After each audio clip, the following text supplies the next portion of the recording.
Okay, so we are on volume 3, the expository essay. Again, this was made by Sonda Walsh, and I am Rebecca, her niece.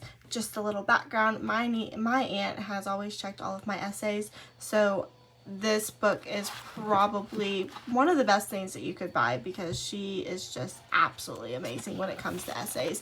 So here again we have what this is about. It's how to write the essay, the introduction, the essay body, the conclusion, and then whenever you come down here, if you have already gone through volume 1 and 2, then this stuff will come naturally. This will be part of what we've already learned. So you are taking your own old skills that we've already learned and you're really defining them inside of an essay.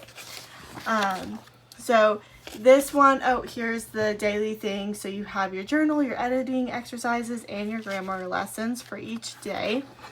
But a really big part about this curriculum in this volume is I just wanted to point out the checklist that she has made.